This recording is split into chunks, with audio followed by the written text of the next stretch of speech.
राधा वल्लभ श्री हरिवंश आप सभी का स्वागत है हमारे चैनल क्रिएटिव कहानियाँ पर। आइए माँ ब्रह्मचारिणी के बारे में जानते हैं।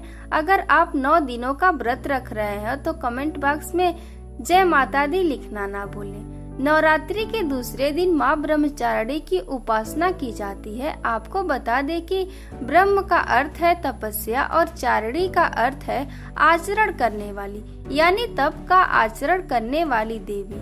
माँ का यह स्वरूप श्वेत वर्ण का है। माँ ब्रह्मचारिणी की आराधना करने वाले व्यक्ति को लंबी आयु और सुख सौभाग्य के साथ आलस्य, क्रोध, स्वार्थ और ईर्ष्या जैसी दुष्प्रवृत्तियां दूर होती हैं। वहीं अगर आप नवरात्रि के दिन माँ ब्रह्मचारिणी की पूजा अर्चना कर रहे हैं तो आपको ये कथा जरूर सुननी चाहिए। आइए जानते हैं इस व्रत कथा के बारे में विस्तार से।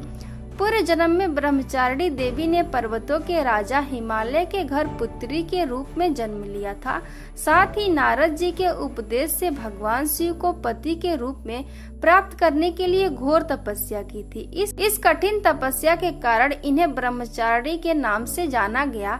1000 वर्ष तक इन्होंने केवल फल फूल खाकर बिताए और 100 वर्षों तक केवल जमीन पर रहकर साग पर निर्वाह किया। कुछ दिनों तक कठिन उपवास रखे और खुले आकाश के नीचे वर्षा और धूप के घोर कष्ट सहे। 3000 वर्ष तक टूटे हुए बिल्व पत्र खाए और भगवान शंकर की आराधना करती रही।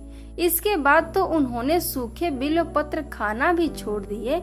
कई हजार वर्षों तक निर्जल और निराहार रहकर तपस्या करती रही।